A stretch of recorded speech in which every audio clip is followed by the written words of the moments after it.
அடுத்து பார்க்கும்போது எலக்ட்ரான்களின் துகள் மற்றும் அலைத்தன்மையை நிரூபிப்பதற்கான சோதனைகள். இதுல பாத்தீங்கன்னா அலைத்தன்மையை சரிபார்த்தல், அலைத்தன்மைன்னு ஒன்னு பிக்ஸ் பண்ணிருக்காங்க, அது சரியான அளவா தான் இருக்கா அப்படின்றத செக் பண்றதுதான் இந்த அலைத்தன்மையை சரிபார்த்தல். இதுல பார்த்தோம்னா டேவிசன் மற்றும் ஜெர்மரின் சோதனை அப்படின்னு ஒரு சோதனை இருக்கு. அதுல பாத்தீங்கன்னா 1927ஆம் ஆண்டு டேவிசன் மற்றும் ஜெர்மர் ஆகியோர் பின்வரும் சோதனையை மேற்கொண்டனர்.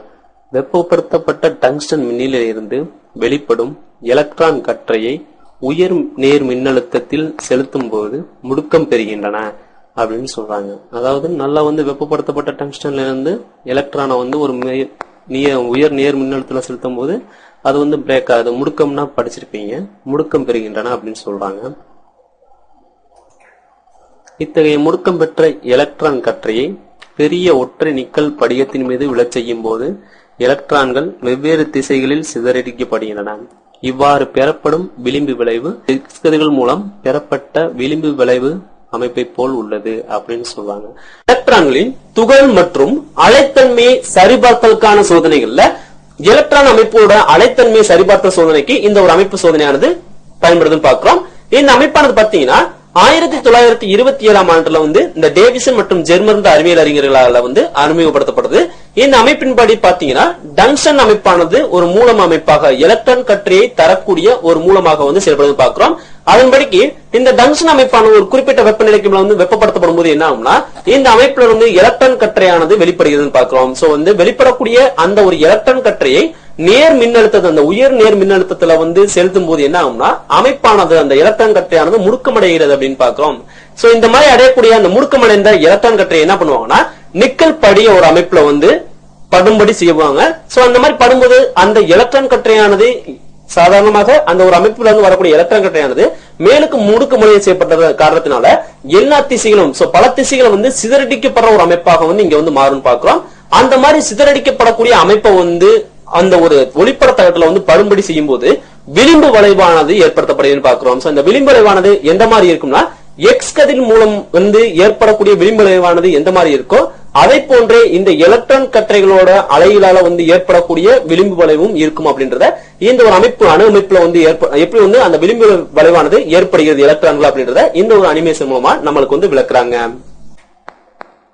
டேவிசன் மற்றும் ஜெர்மரின் எலக்ட்ரான் விளிம்பு வளைவு சோதனை இது அதே மாதிரிதான் வரும் உங்களுக்கு. எக்ஸ் கதிர்கள் அலைப்பண்பை பெற்றிருப்பதால் எலக்ட்ரான்களும் அலைப்பண்பை பெற்றுள்ளன அப்படின்னு சொல்றாங்க. எக்ஸ் கதிர்கள் ஏற்கனவே பார்த்திருப்பீங்க, எக்ஸ்ரேஸ் இந்த மாதிரிலாம் பார்த்திருப்பீங்க. சோ அந்த எக்ஸ் கதிர்கள் அலைப்பண்பை பெற்றிருக்கு அப்படின்னு சொல்றாங்க. நம்ம நார்மலா எக்ஸ்ட்ரா எடுத்து பார்த்தோம்னா தெரியும் நம்மளோட உடம்பு கூறுகள்ல உள்ள எலும்புகள் அமைப்புகள்லாம் ஏன் அப்படி இதாகுது அப்படின்னு பார்த்தோம்னா எந்த அளவுக்கு இருக்கோ அந்த அளவுக்கு அப்சர்வ் பண்ணிக்கும். மிச்சது மட்டும் படாம கிராஸ் ஆகி போறதுனால அந்த எக்ஸ்ரேஸ் பேஸ் பண்ணி அந்த ஒரு படம் நம்மளுக்கு கிடைக்குது. அந்த மாதிரி எலக்ட்ரான்களும் அலைப்பண்பை பெற்றுள்ளன அப்படின்னு சொல்றாங்க. மேலும் விளிம்பு விளைவு சோதனை மூலம் அளவிடப்பட்ட எலக்ட்ரானின் அலைநீள மதிப்பானது டி பிராக்லே சமன்பாட்டின் மூலம் கணக்கிடப்பட்ட அலைநீள மதிப்புடன் ஒன்றாக மற்றும் அலைத்தன்மையை பெற்றிருப்பது நிரூபணமாகிறது அப்படின்னு சொல்றாங்க. அந்த எக்ஸ்ரே எந்த மாதிரி போச்சோ அதே மாதிரிதான் எலக்ட்ரானோட அமைப்பு இருக்கு, அதோட அலைநீளமும் இருக்கு அப்படின்ற மாதிரி சொல்றாங்க. அதாவது நீரியல்பு தன்மையை பெற்றுள்ளது எனலாம் அப்படின்னு சொல்றாங்க. விளிம்பு விளைவு அமைப்பு மூலமா இதை கண்டுபிடிச்சிருக்காங்க. இதான் டேவிசன் அவங்க ஜெர்மனோட எலக்ட்ரான் விளிம்பு விளைவு சோதனையோட பேசிக் கான்செப்ட்.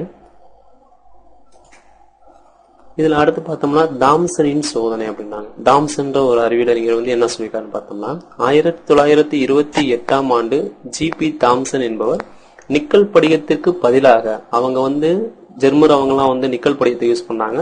இவங்க நிக்கல் படிகத்துக்கு பதிலாக வேற என்ன பயன்படுத்துறாருன்னா மெல்லிய தங்க தகட்டினை எடுத்துக்கொண்டு சோதனை நிகழ்த்தினார். எலக்ட்ரான் கற்றையை மெல்லிய தங்கத்தகட்டின் மீது செலுத்திய பிறகு வெளிவரும் பாதைக்கு செங்குத்தாக ஒளிப்பட தகட்டினை வைக்கும் போது விளிம்பு வளைவு அமைப்பு முன்னர் போல உருவானது. அப்படின்னா பாத்தீங்கன்னா எலக்ட்ரானோட அமைப்பு எந்த ஒரு தகட்டா இருந்தாலும் ஈவனா போகும் அப்படின்ற ஒரு உண்மையை கண்டுபிடிக்கிறதுக்காண்டி வேற ஒரு தகட்டை பயன்படுத்தி இந்த தாம்சன்றவர் சோதனை பண்ணாரு. இதன் மூலம் எலக்ட்ரான்கள் அலைத்தன்மையை பெற்றுள்ளது என்பது மேலும் உறுதியாகிறது அப்படின்னு சொல்றாங்க. சோ அவங்க வேற ஒரு தகட்டை யூஸ் பண்ணாங்க, நிக்கல் தகட்டை யூஸ் பண்ணாங்க. இவர் அதுக்கு பதிலா தங்க தகட்டை யூஸ் பண்றது மூலமாகவும் எலக்ட்ரானோட அமைப்பு ஒரே மாதிரி அமைப்பா ஒரே அலைத்தன்மை பெற்றுள்ளது அப்படின்றத கன்ஃபார்ம் பண்றாங்க. சரிங்களா? 1927ஆம் ஆண்டு டேவிஸ் டேவிசன் மற்றும் ஜெர்பரோட அந்த அறிவியல் அறிஞர்களோட சோதனையை தொடர்ச்சியா 1928 அன்று ஜி.பி. தாம்சன் என்ற அறிவியல் அறிஞர் என்ன பண்றாருன்னா இந்த எலக்ட்ரான்களோட அந்த கற்றை அமைப்பானது அந்த எப்படி அழுத்தமை பெற்றிருக்கிறது அப்படின்றத நிரூபிக்கிறதுக்கு மற்றொரு சோதனை நிகழ்த்தி காட்டாரு. அந்த ஒரு அமைப்பு சோதனை இங்க நம்ம பாக்குறோம். சோ அவர் பாத்தீங்கன்னா அந்த டேவிசன் மற்றும் ஜெர்மர்கள் அந்த அறிவியலறிஞர்கள் நிக்கல் படிகத்தை கொண்டு அந்த ஒரு எலக்ட்ரான் கற்றையை சிதறடிக்க செய்வதன் மூலமாக விளிம்பு விளைவு ஏற்படுத்துவதன் மூலமா அந்த ஒரு அமைப்போட அலைத்தன்மை நிரூபிச்சாங்க. அந்த ஒரு அமைப்பு போலவே இங்க ஜி.பி. தாம்சன் என்ன பண்றாருன்னா நிக்கல் படிகத்துக்கு பதிலாக மெல்லிய தங்க தகட அந்த ஒரு அமைப்பா எடுத்துக்கிறாரு. அதாவது சிதறடிக்கக்கூடிய ஒரு அமைப்பா எடுத்துக்கிறான்னு பாக்குறோம்.